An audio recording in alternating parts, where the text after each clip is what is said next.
All right, welcome back to another episode of Mitten Athletics Live. We are your hosts, Aaron Ide and Colin Hunter.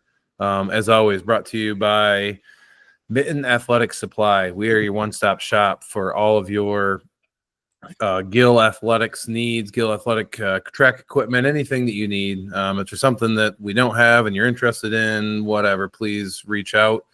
Either way, it's Mitten Athletics Supply at gmail.com. Please reach out. Love to help you out. Thank you. All right.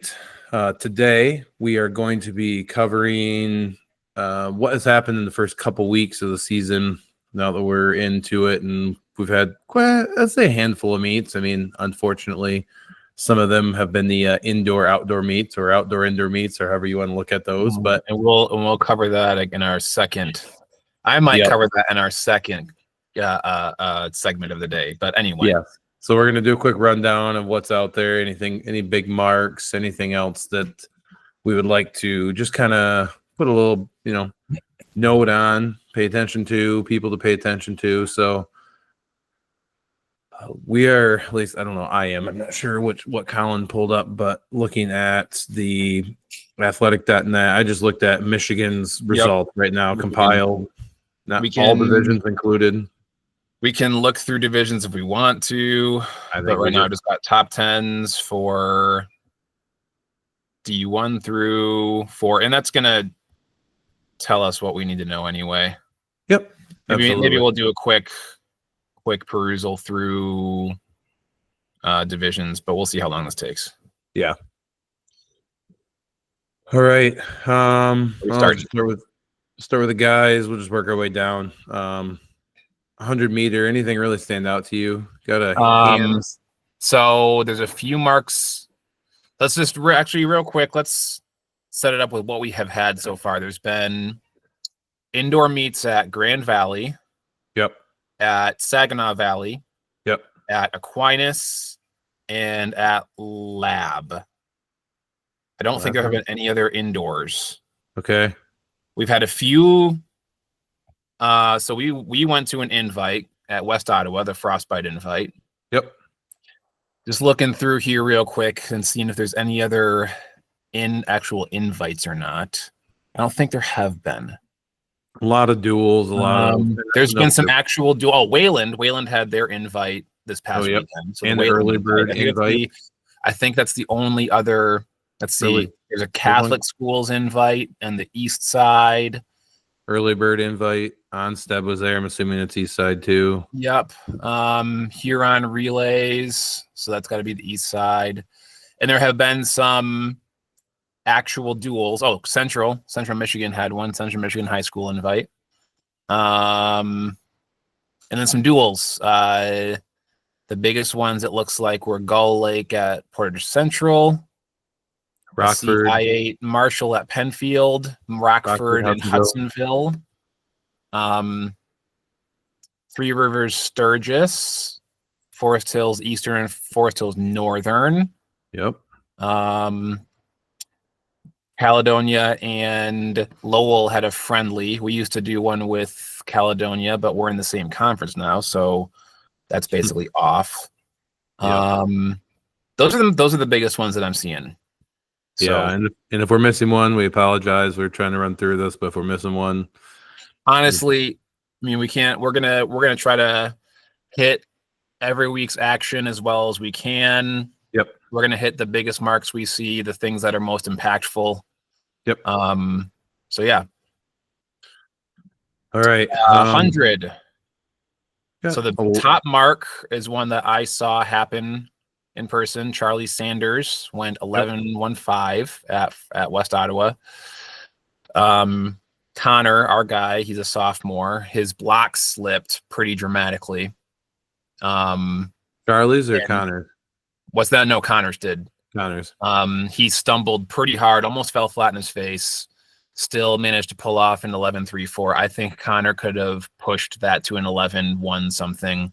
Okay. So that was a nice 100 meter right there. Nice. 11.25, 11.29, 11 compare 11.34s. One of them being Connor. I mean, there's some good early season times. Geisy from Hudsonville. So D1 could be interesting. I know that. So Kalamazoo Central was at the indoor meet, so we don't see anything big from Dixon yet, but we know he would be on here. Yep. I do. Rounding out the top 10, Caden Merlington from Greenville, Carter Manette from Plainwell, Lamonta Stone, Three Rivers, Nehemiah Wirt from Harper Creek, and Owen Holt from Rockford. Yeah.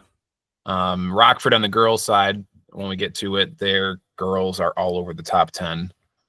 I do want to say I do like seeing wind gauges obviously being used, but early season here, Rockford, Hudsonville has that wind on there. I love that. Love that. I want to start seeing it more. Yeah, I think we will. I know that it depends on the timing company. Yep. I bet you I would make the assumption that if a school is doing self-timing, they probably don't have a gauge, I'm assuming. I would hope that every timing company has the capability. We use Michiana for all of our meets, and it's like a $20 add-on, I think, which to me, let's make it as professional as possible. Those wind gauges are, I mean, compared to what they used to be, pennies on the dollar. So right. I think you're going to start seeing them more. Last year, there was one of our meets. There was a pretty stiff tailwind, and I think there were a bunch of our JV girls were like on the straightaway, right in front of the wind gauge, and they were blocking it pretty good. So there was at least a mark or two at one of our meets last year where the wind gauge was out, but I'm not sure how accurate it was for a few heats. But fair enough. Okay, keep going. We'll be here forever otherwise. 200. We got a guy under 22 already. Walled Lake Western, Rodney Ensley, 21.99. That's awesome. And then right behind them, 22.01 and 22.03 at Para Grand Haven. One of them being Jackson Gee, and Andrew Williamson. Like those, that's moving early season. Now, here's the thing. What do you notice about these 200 times? I know the top 4 times are all run 5, 6, 7, 8. Keep going. Like that. Guess.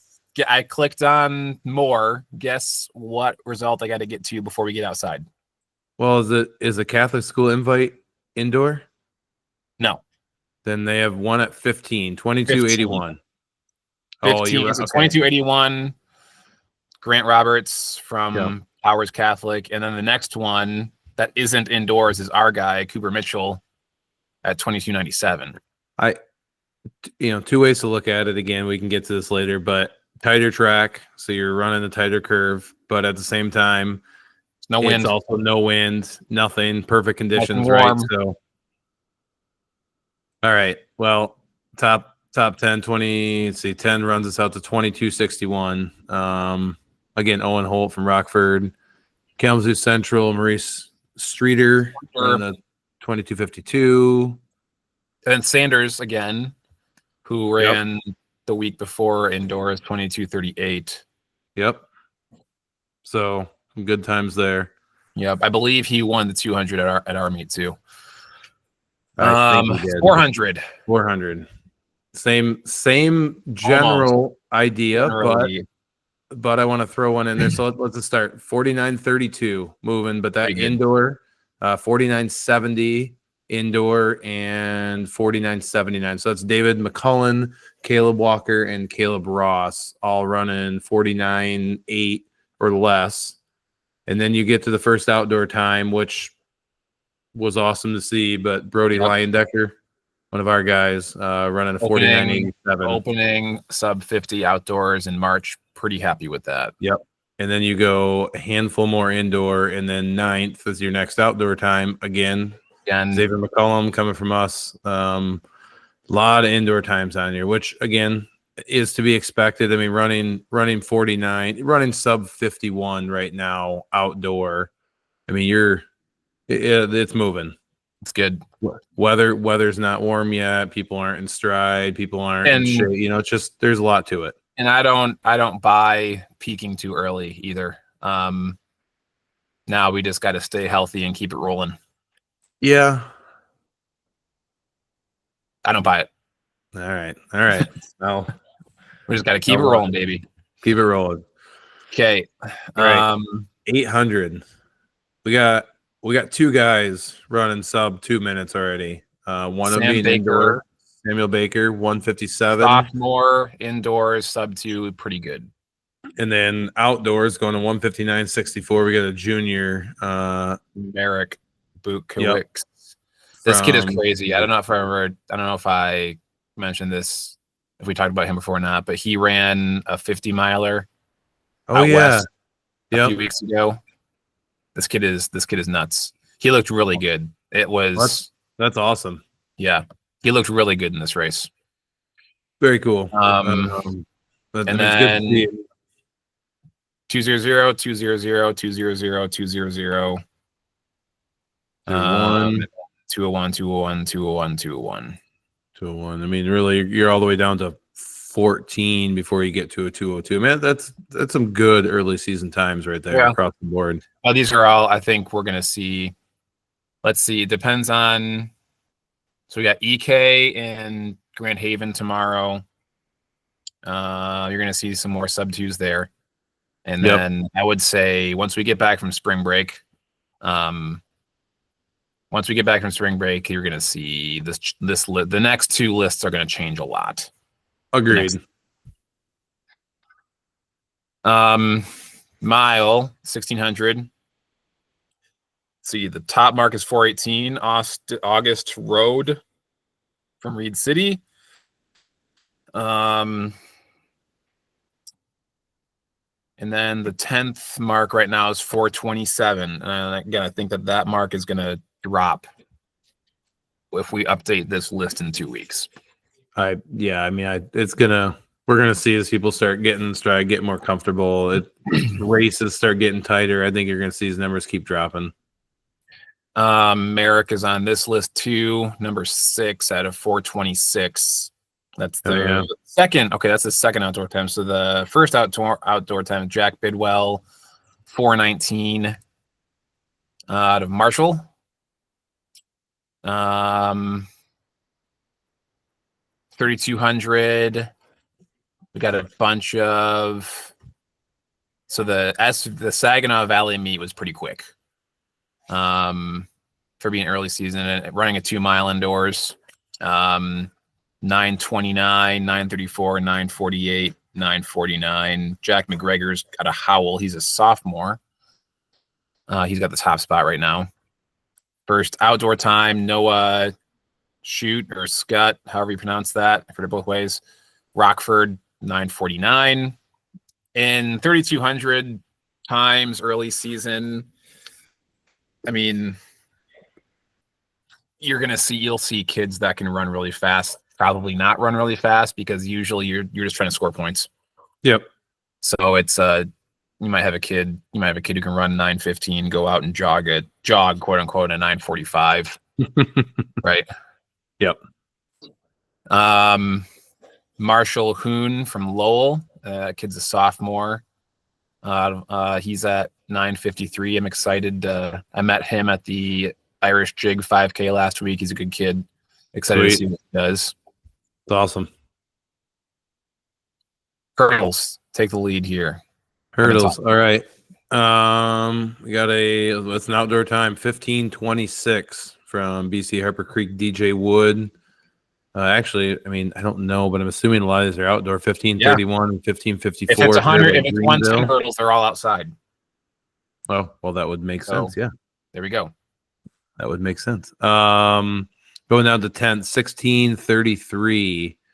But a lot of really close times, honestly. You got 7, 16:31, 32, 32, 33, 33, 34. I mean, you got 5 spots there that are all 300ths of a second. So no surprise, there's 2 Greenville guys in the top 5. Yep, and then one more at 14. They got 3 in the top 15. I'm gonna just go ahead and expand the rankings on mine real quick. I got mine at 25 just to make it. Yeah, that makes more sense. I always forget where that button is. All the way at the top. Yeah. And then right next to where it says top 10, you can just click on it. There's no button. I don't know which one you're on. My view shows it. I know. So, I know where it is, but it's not. There's no button for it. all right. Well, there we go. I found it. moving on to the 300 hurdles. Same thing. We got a 40-27. Again, Blake Schmidt by Greenville. He was your third place in the 110s. Going down, top 10, Three Rivers. Carter Rice is 43-15. Working through there, you got Trevor Boyer, 42-27 out of Greenville. So again, two in the top Two six. Greenville guys. I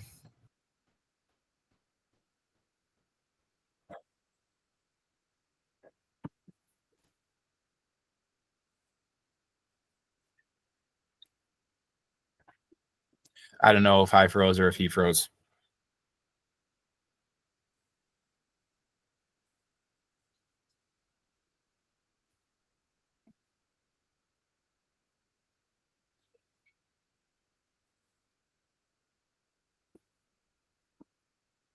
I'm gonna keep talking just in case it's on Aaron's end this time. Oh, you? Was it you or me? It was me. We lost power for a second, so our internet went down. Oh, really? Yeah. Oh, dang. If I lose, is it raining pretty good there? Or lose power, we apparently the tornado coming somewhere near our direction, so there's a chance that we may lose it. Okay. We'll keep going as long as we can. Yep. Anyway, we've got a guy there, Casey Brem, 4209. Not a blazing time, but for a hockey dude, he looked pretty good. That's awesome. That. 4x1. It's early, but we have the top spot, 4392. It's early. It's early. But there's a lot of great times. Yes. 4392, 4396, 4413. Florida would be making fun of us right now. But sure, Michigan and it's March. Let's take advantage of it. Top 10 right now. Our 10th is Forest Hills Eastern, 4572. That's you're gonna see this list is gonna be all 43s in 2 weeks. Oh, agreed. But for right now, for how early it is.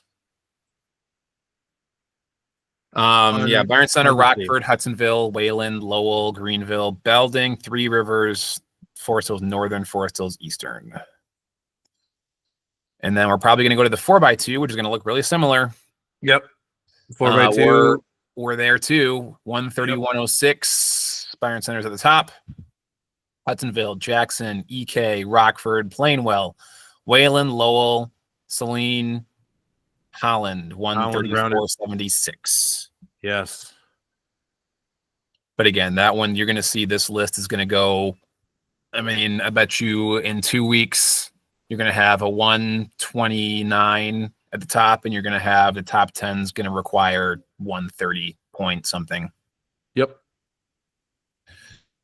4x4. 4x4. Jennison taking the top spot here, 329.54. We had one job. Little sad. One job. We're Byron and we're in second right now, 329.75. Again, these times are going to drop. Lenny Lincoln, East Kentwood, Hudsonville, Wayland, Edwardsburg, Powers Catholic, Unity Christian. He's lagging pretty good. Or I'm lagging. I don't know. 781. Okay. Yeah, again, I'm assuming, let's make this a prediction. We're going to see 325 at the top. I think so. 2 weeks from now. And then we're going to see 331 at the bottom. Lisa says tornado sirens are going off. Yeah, airport, which is about 3 miles from us right now. So okay, we'll see how long we keep this. Yeah, 4x8. 4x8. Allendale, 819.61. I don't know a lot about we this. don't need to spend much time here. Slow. Okay. Slow. Rounding it out, 10th, Detroit, UD Jesuit, 840.11.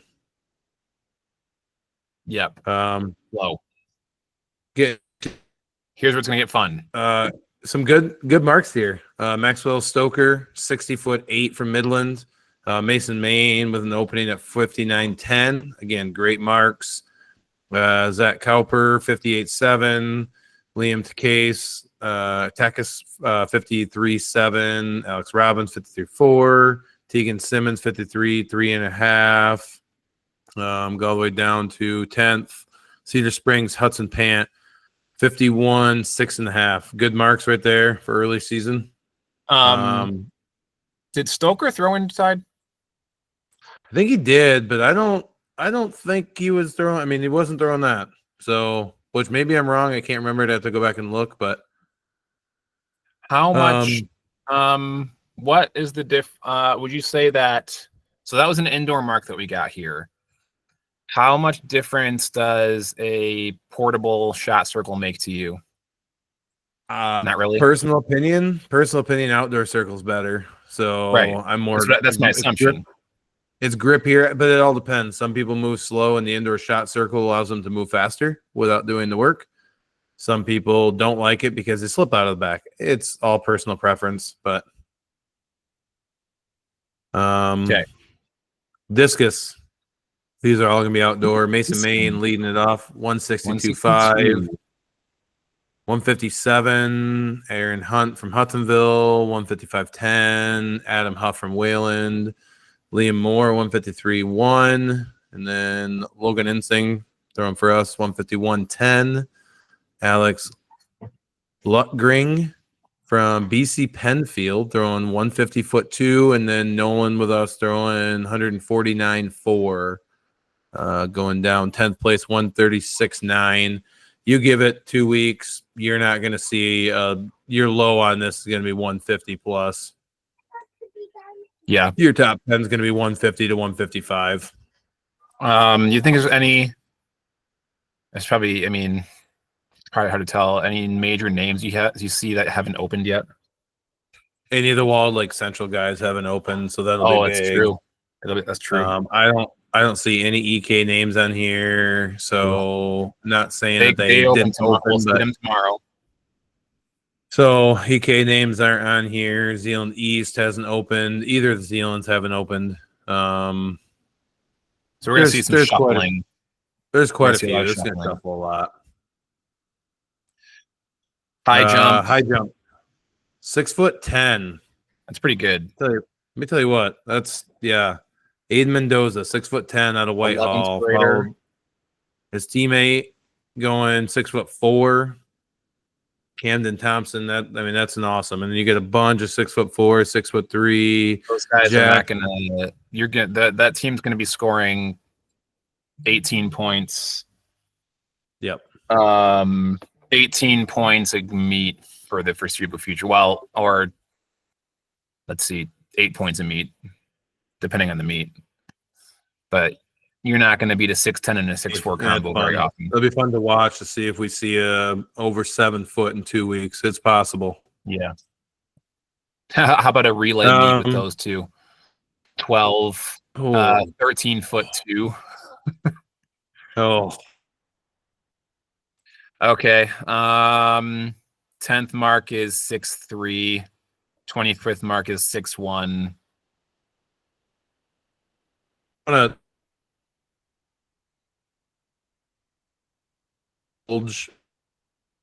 Huh? That's cool. Move on to pole vault. Well, that's a freshman. Ben. Oh wow, 15 foot. Spring Lake. So then what did he do at the, because Spring Lake was at the meet we went to. So at Frostbite he jumped 14.3. Okay. So he's got a 15, a 14.6, and a 14.3 on his card 15. So far. Yeah. That's really cool.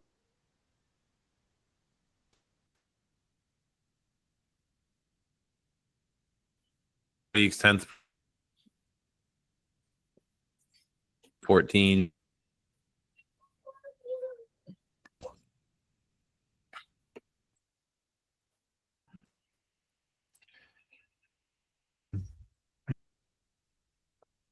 Well, is Finch.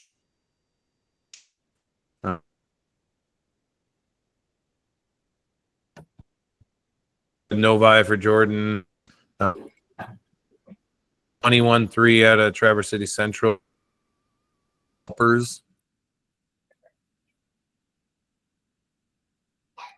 People.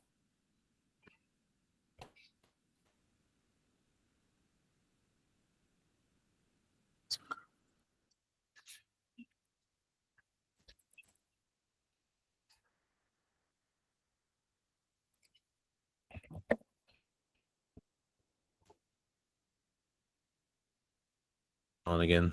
I apologize. This episode may be a little sloppy. Can you hear me? I can hear you now. Okay. So there's somebody missing from the long jump, and I am looking to see when they open. And they open, Canton opens on Thursday, April 3 Okay. at Northville. So I'm curious where, and I am blanking on his name. What's his name?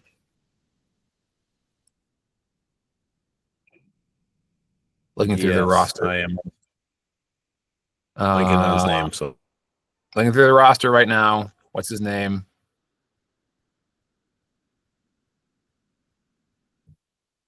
This is just absolutely riveting audio right now. Sorry, everybody. What's that?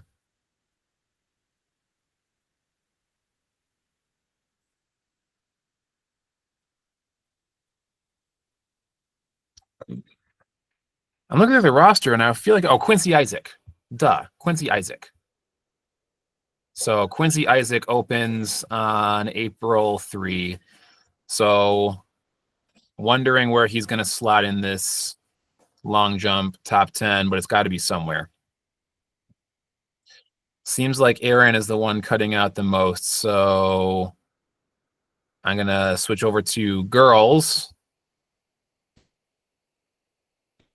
And we're going to start at the top again. I'm going to text Aaron that I'm taking the lead here. Back. Are you back? Back, I think. It doesn't sound like you're back. I'm just going to start running through the girls at the top. Girls 100. Let's see. Less. 100 is all outdoors. Duh. So the top girl right now, Kiana Ote out of Sturgis, 12.4. That's nice and fast for March. Elena Jacobson out of Forest Hills Eastern, Isabel German, whatever. 12.79 out of Lowell. We've got a girl, Lauren Millward, 12.89. She looked really smooth, and she looked great she tripled when she went 100, and then 4x1, and then 4x2. She looked really good on all three of those. And the 10th number in the 100 is Megan Broger out of Wayland, 13.34. And I can see Aaron's face moving around again. So hopefully I'm here. Okay. I think. So the thing is if you sort this by only D1, Rockford has 4. They had 5 girls in the top 10 of the 100 after their meet on Thursday.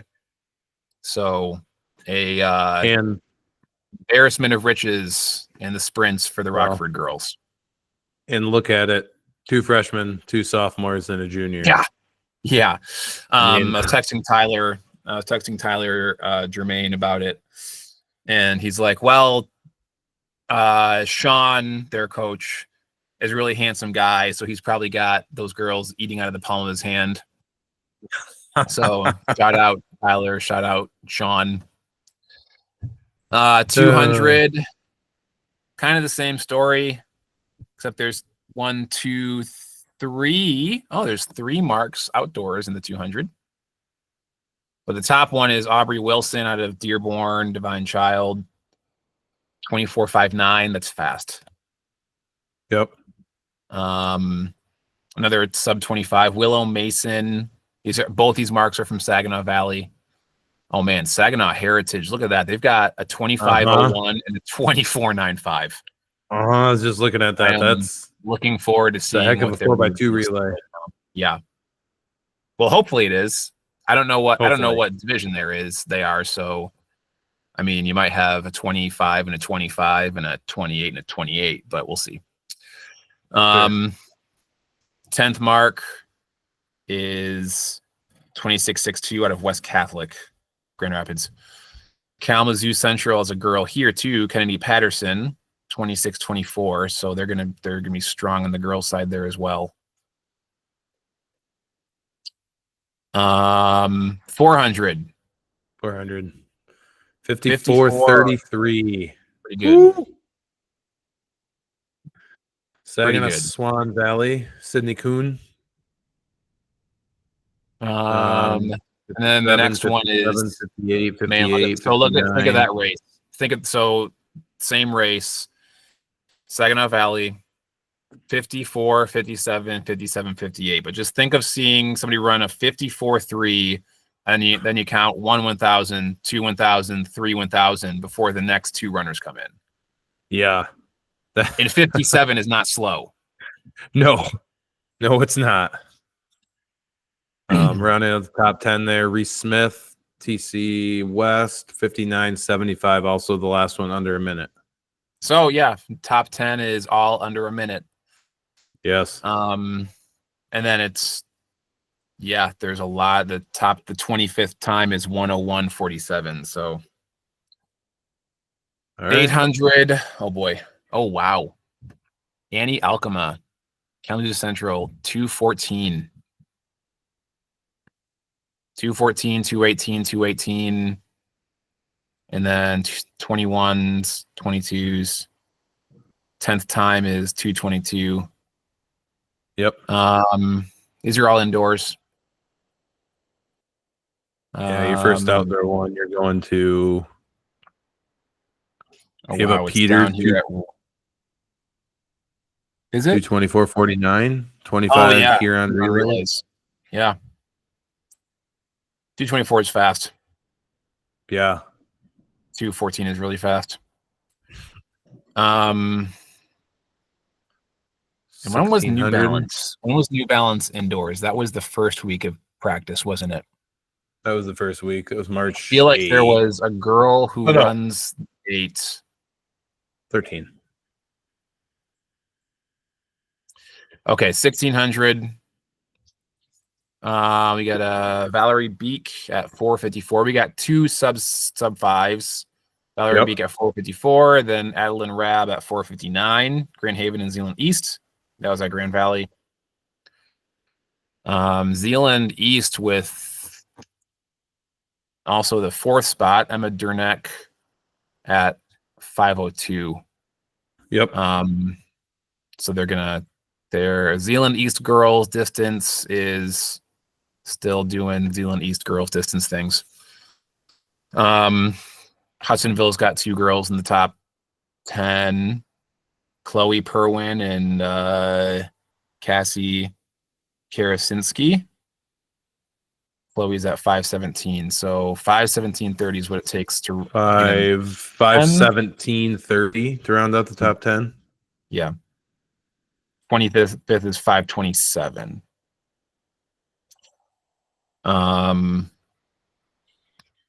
2 mile, it's going to be the same story. 11:15 ain't slow. That's at an invite.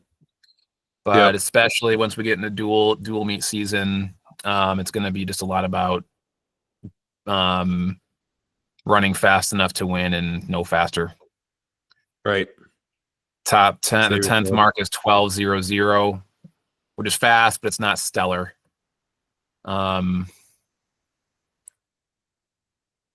Anybody have multiple girls in here? No, I don't see multiple teams. Oh, Celine's got 2 girls in the top 10. Savannah Staten and Grace Roth. Hurdles. Oh boy. 100-meter hurdles. Pretty sweet. 1506 out of Middleville, Brooklyn Harmon, followed by of our girls, Natalie Formsma, 1546.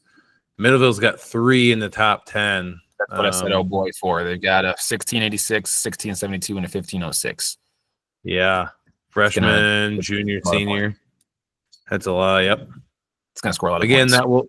that will drop, but that 1506 and that 1546 are going to hold pretty high for a while. But anything under 16 will hold high for a while, but it's going to be, you're going to see a 14. And so Middleville got bumped up to D1 this year. So that's like a situation where I don't know D2 hurdles numbers off the top of my head. I'd be interested to see what got All-State at the D2 meet last year. So real quick, EQ mark is 16 even. For D1 or D2? D2 EQ is 16 even. Okay, so that would be the average of top 6. That would be at the 6th place. So 1506 is a good time. Got, like, if they were still that's where, if they were still D2, that's a lot of points in the state meet just from their hurdlers. Yep. Because you're assuming they're going to run faster than that. So we're clear. True. Oak Park is not open. Well, I'm saying if they were still D2, like D1, it's a different story. Yep. D1, it's a different story. 300 hurdles. 300 hurdles. Again, first place, 4672. Jaden Vandenaker from Allegan. Mia Hilton from TK, 4691. She's the 9th place. Mia Hilton is 9th place in the 100 hurdles. Okay. And then Natalie Forms a 4863 for us. And third, going down to 10th place, Ashley Williams, 5019 from Rockford. Again, Middleville with 2 in there, Rockford 2 in the top 10. Yeah. It was pretty good times. Yeah. I think. I'll admit my hurdle knowledge isn't amazing. Right. But... Exactly. Okay, getting into the relays, you're going to see a lot of the, I mean, it's going to be basically the same teams we saw on the boys' side, just different order. Yep. But Byron Center girls, 49-44. Their school record is 49-43. So we came 100th of a second away from beating our school record in March. So that feels pretty good. Those girls look really smooth. And we've got, we've got senior, junior, senior. So like assuming we can find the next 2 up, that team's not going to get that much slower in the future. Yep. Rockford, West Ottawa, Sturgis, Holland Christian, Forest Hills Eastern, Harper Creek, Forest Hills Northern, Plainwell, Caledonia. The top mark is 49-44. 10th mark is 54-28 by Caledonia. Yeah. 5 seconds. It's all going to drop again. Early season, people are still trying to figure out relays. Stuff will change. Yep. 4x2. Top time by Rockford, 145.94. We got 146.99. Their second place by Forest Hills Central. Again, both great times because then it jumps to 149.04. We're at 149.26 currently. Horrible handoffs. Terrible. Yeah, our girls 4x2 was a debacle. It'll come back. They'll get it. Novi, 5th, Sturgis, Wyoming. I love it. I love when this happens. Relay team. We weren't sure to put in, so just put relay team. Stevensville, Lakeshore, Wyoming, Caledonia, Wyoming, Goblin Heights for 10th right now, 151.41. So that's 5.5 seconds behind first. Yeah. 4x4, Rockford, 410.98. 411, Lansing Catholic, 412, East Kentwood. Middleville, 412. Down at top 10 is 419 by Forest Hills Northern. We're at 11th at 419.68. Yep. All right. We can run faster than that. See, girls 4x8. It's kind of the same story of the guys. Lots of the fastest teams haven't opened in the 4x8 yet. So you're going to see these numbers drop dramatically in the near future. I'm finding I don't have the qualifying times pulled up. 9:41 by DeWitt. State qualifier is 9:43.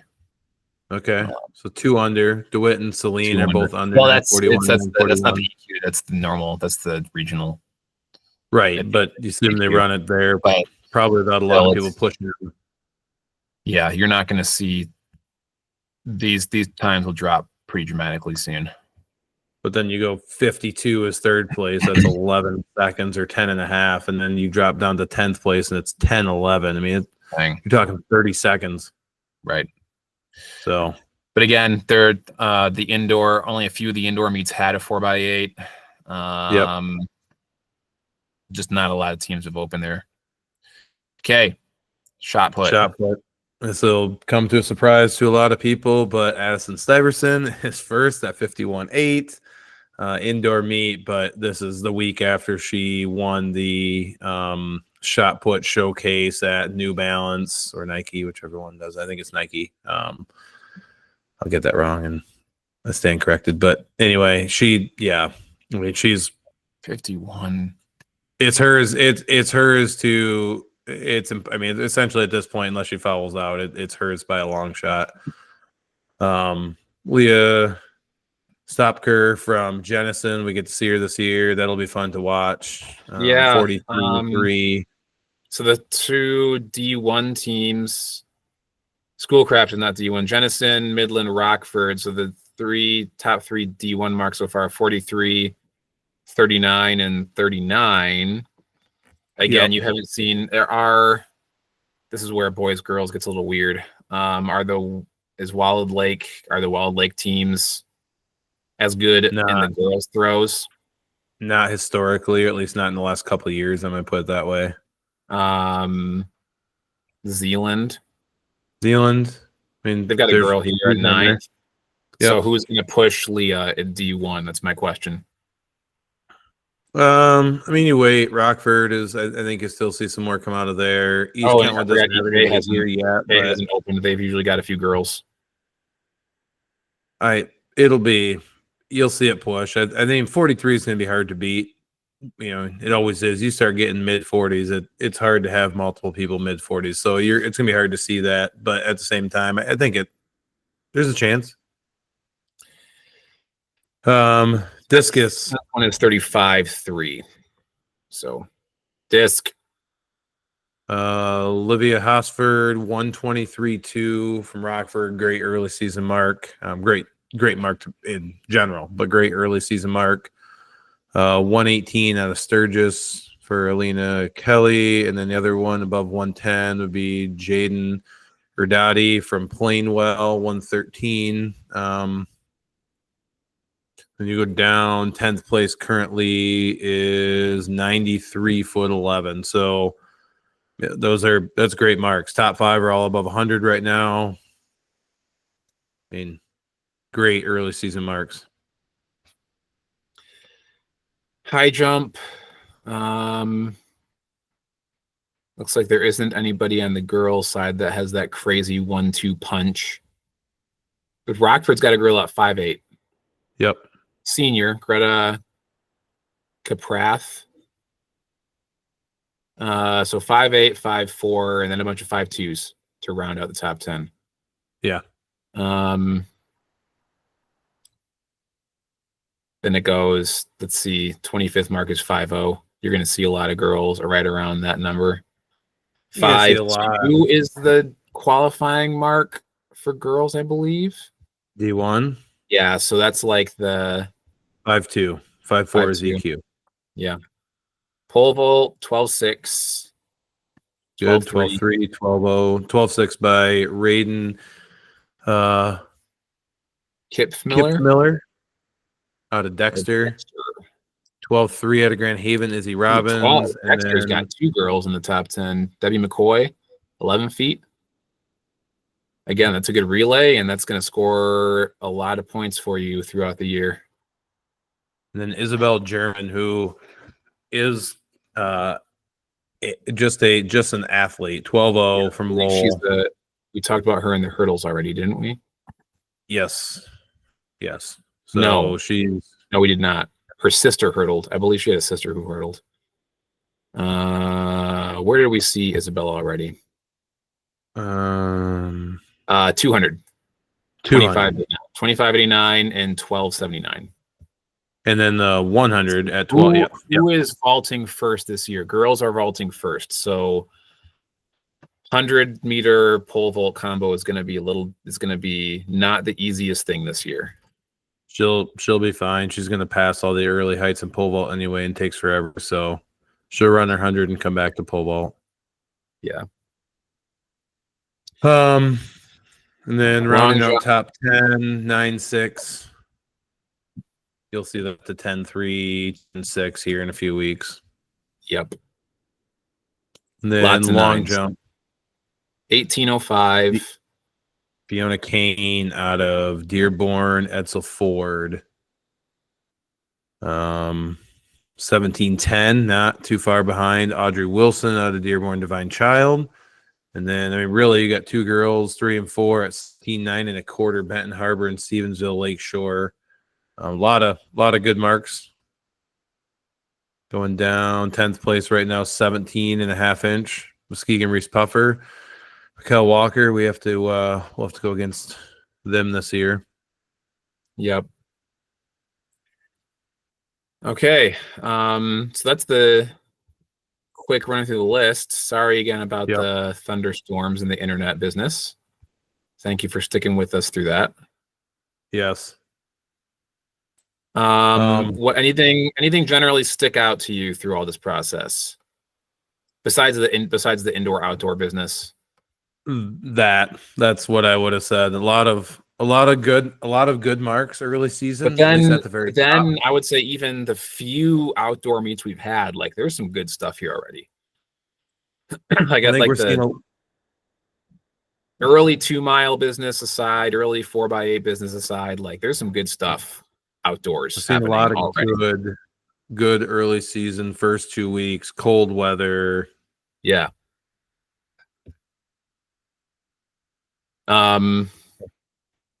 There have been, so what we talked about before we hit record, we're going to start keeping track of EQs. There have not been any EQ meets yet. The first one is this Tuesday, Sparta Snow Melter.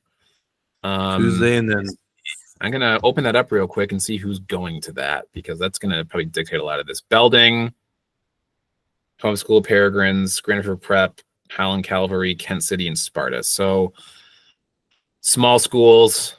I'm assuming those are D3s, probably. Yep. But I'll go ahead and I'll check out those results as they happen and see any more happening this week. Fowlerville early season opener. Yep. Dearborn Divine Child early season. Hillsdale. Jack Balfus invite, and then a Clinton Red Wolves invite, and then so this is where spring break is starting to happen, depending on where you are in the state. So yeah, we'll start keeping track of EQs, because I think one of the stories this year is going to be how many more qualifiers do we really have. So that'll be fun to keep track of. And I honestly don't think it'll be that many. I think when it comes down to it, I think you'll have, but it's gonna be hard to tell how many more, because you're going to see people who will go into the regional meet for teams that don't have a chance to win and will not go after everything. So it's hard to tell whether or not they would have made it in or not. But that's going to we can make be some assumptions. seeing what happens regional score wise. Because like it really just opens up flexibility. Like if I don't, I mean, it's not going to change the fact that some of our guys are going to, for instance, run the 4 and the 4x4. If somebody's already qualified, if we're already qualified in the 4x4, it's not like we're going to not run that to the best of our ability, because we're just going to, now it gives us the flexibility to focus on the points.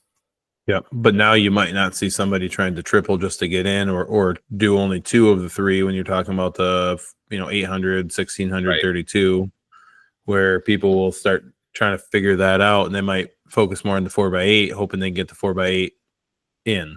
Yeah. Okay. All right. Second part of this, and we'll try to go through it a little. Just we'll keep it moving, but we want to go through pet peeves, stuff that we see, whether it's season based, meat based, however you want to look at it, but pet peeves that we have. And if you have any more after listening to this, please comment, let us know. We'd love to know what else is out there. But pet peeves for meats, pet peeves for the season. What do you got? Kick us off. Start with, so this isn't a problem here, but inspired by an Instagram message that you sent me with a kid hooking his toe on the steeple and falling face first into the water pit. And that one, admittedly, was not the problem because, like you said, tired legs, hurdles, you're going to hook one. But I hate it when you have the unseriousness of teenagers cannonballing into the water pit or something.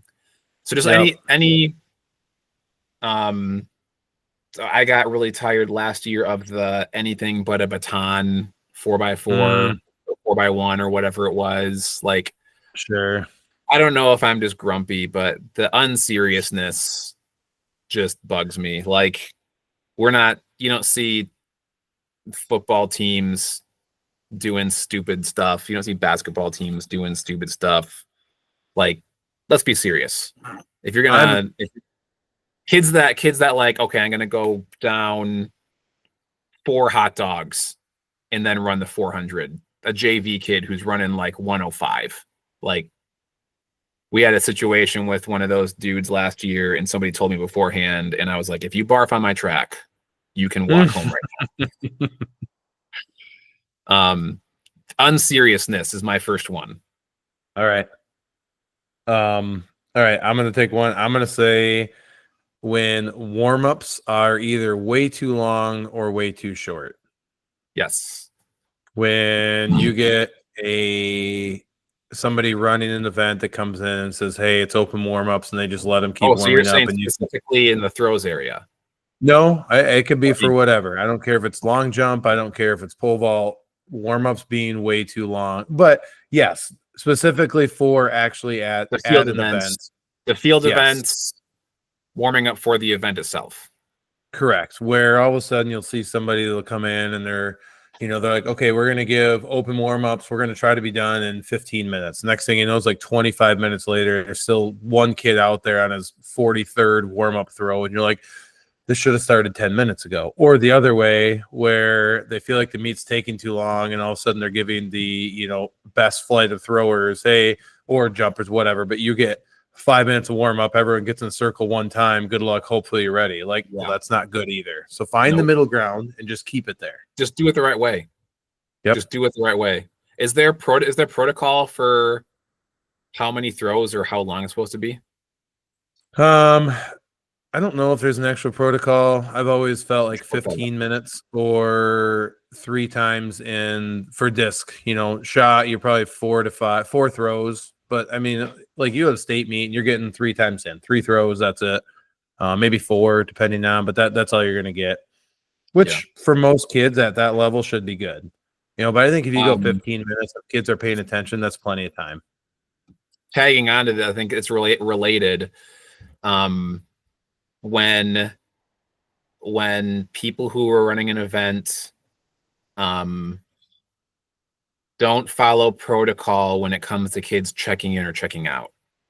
So a kid, I remember at our conference meet a few years ago, there was this kid who was like, he was pole vaulter and he was on their 4x1 and he was gone for like 20 minutes.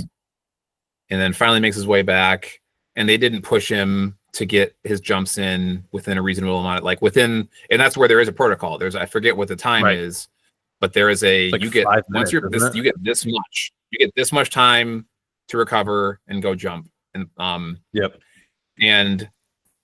and it was the reason it was a problem is because it, like, guys was first that year. They were running one pit, and girls ended up having to like split between the day 1 and day 2.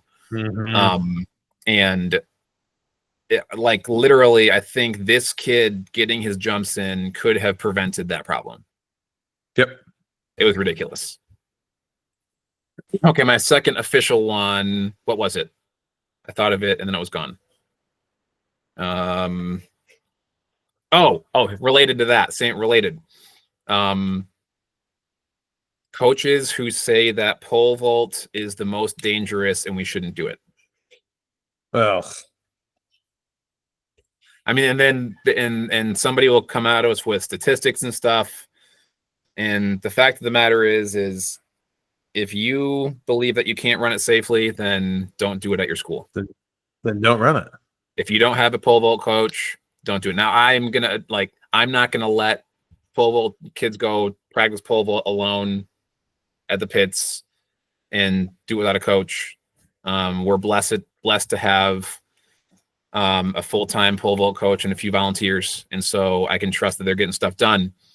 But it's not, and I don't believe it's any more dangerous than discus. I completely agree. It's all about awareness. It's all about, if you have a kid who shouldn't be there, then tell them they can't pole vault.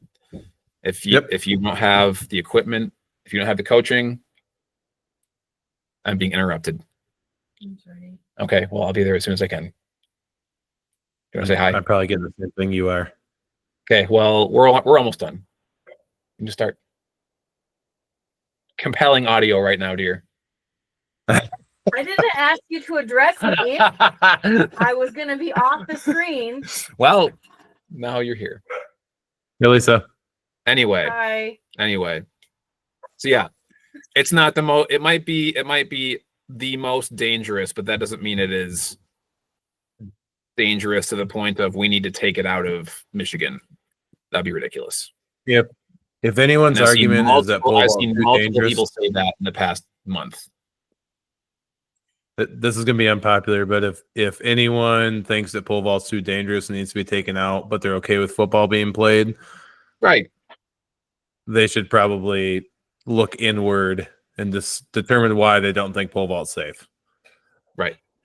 Again, if you do it the wrong way and you don't have the facilities or the coaching, it is easy to do it unsafely. Sure. That's part of our job. Okay, your turn. All right, I'm going with purposely entering the wrong seed or heat or distance or whatever it is. And I know that people do it for different reasons. And I know that there's some people who might listen to this who I know personally who have done this purposely for certain things. But I hate that. I hate when you enter some kid who's a 60-foot shot putter at 42 feet because you want to get him in an early flight so you can get out, or early heat so you can get out of there. It just, is that the only reason you do that? For the most part, yeah. I mean, there's no reason. Or if you know the meet's going to take really long and you want to get somebody in early before it drains all their energy, like, I get why people do it, but at the same time, A, it stinks for everybody else who was looking to compete against that person who wanted that good competition. B, it puts so much extra stress on the volunteers who are there trying to mark these things. And all of a sudden you have a kid throwing 40 and then 20 feet away throwing 60 and then right back to 38 again. Like, they're seated for a reason to keep things moving and simple and easy. And it's not just throwing, it could be running events where all of a sudden you see a kid who's it's a 200 meter and he's head by 50 meters. It's not as big a problem in the sprints, because there's no benefit to it in the Right. 1 or the 2. There's no benefit. Yeah. Or the 4. You need the fastest kids by the fastest kids. Running a distance events, coaches won't do it like what they will do is they'll try to get a kid in a faster heat. Sure. Right. So they'll seed somebody at 4:30 who hasn't run faster than 4:45, but he's fit, quote unquote. And this is like high school, colleges do it. So like all the Boston University indoor meets, just the running joke is like who's the coach who's going to overshoot his kids to get them in the fast heat at Boston. And Sure. It's ridiculous. Sure. Okay, so question, is this the same thing or is this just strategy? Is if I enter a kid in the 8, 16, and 32 and I'm only planning and running him in 1, but I don't want opposing coach to know which one. Not the same thing? No, I don't think so, because that's different. I mean, you're straight scratching somebody, and I'm fine with that. But it's when you try to enter somebody in a heat for whatever reason just to get them in. And I'm not saying you're right. It's probably more, honestly, it's probably mostly throwing events, but it's probably more that than anything else. I think the mile and the 32 are equally guilty. All right, let's do one more. Then I gotta. Number 3 for me is the indoor meets during outdoor season. Mm-hmm. I'm just, for me, like, it's easy enough to just not go. Like I don't have to have this opinion. We can just not go, which we don't. Yep. But for like, just to be able to compare apples to apples, like it's nice to, I would love to see more early season friendlies or scrimmages or early season small invites during the week. Yes. Like part of it for us is like Grand Valley does big school boys on Tuesday, big school girls on Wednesday, and then the small schools on Thursday. We'd have to go to that Grand Valley meet. We'd have to blow half of our practice week, and we wouldn't see our JV kids for 2 days. 2 days when we're trying to teach them how to do stuff. 100%. I don't like the format. I heard that one of the indoor meets was incredibly disorganized. And yeah, when we're outside, let's go outside. Yep. West Ottawa, like it was supposed to be on a Tuesday, but that day ended up being cold. And they saw that Thursday was nice. It was not nice and warm, but it was warmer. And so they switched it. There's not so many meets that were hurting for officials and timing companies right now, I don't think. Right. So you should be able to work that out beforehand where, okay, it's going to be this week and we're hoping it's this day, but because we're not stretched thin resources wise, we should be able to reschedule it if we have to. Yep. And as somebody who's attending, because I'm not going to host one of those, but as somebody who's attending that meet, I would much prefer to just have to reschedule our buses. Absolutely. All right. I'm going to take my third one as not being ready as the meet organizer or as the people running the meet, not being ready for the next event. So I think we've been at meets before where it goes way too long for no reason because they're not ready to have the next heat go off or because they're not ready to make the change from sprints to hurdles and it takes too long to get hurdles on, or you watch throws get done 200-meter mark, or you watch throws get done and all of a sudden it takes forever to like guy's disc is done and it's like, well, how long till guy's shot starts? Well, I don't know. They're just, the volunteers or whoever is off, they're doing this or doing that. It's like 15, 20 minutes in between. Like, no, keep it moving. I understand that it takes time and people need time, but like if you don't keep stuff moving, our meets get really long. And that's where we get a bad rap of too many people complain that, oh, the meets are too long, or a parent comes to watch their kid in a couple different events. And it's like, well, I was there for 3 hours to watch them for, 40 seconds of running or whatever it is, or three throw. Like, yeah, yep. We know that our sport is a lot different than other sports where it's not action packed the entire time. And we know there's downtime in between, but if we try to limit that, I think more people will be easier to try to join in, watch, be a part of it than if we continue to have super long meets for no reason.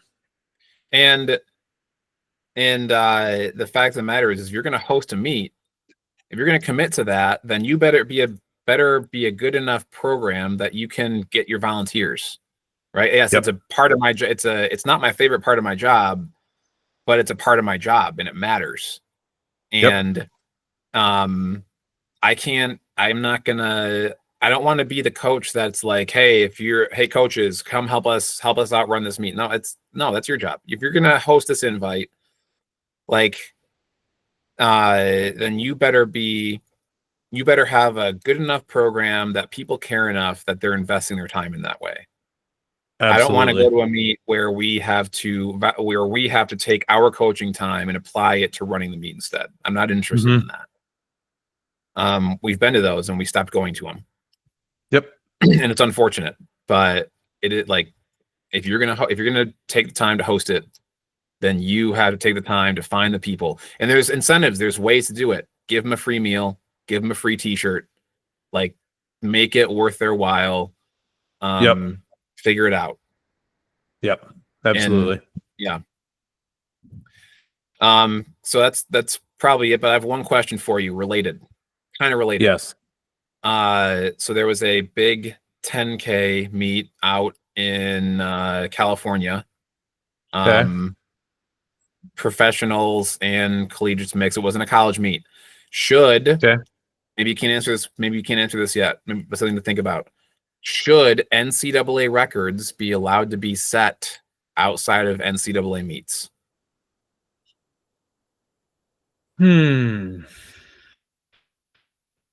That's a very good question.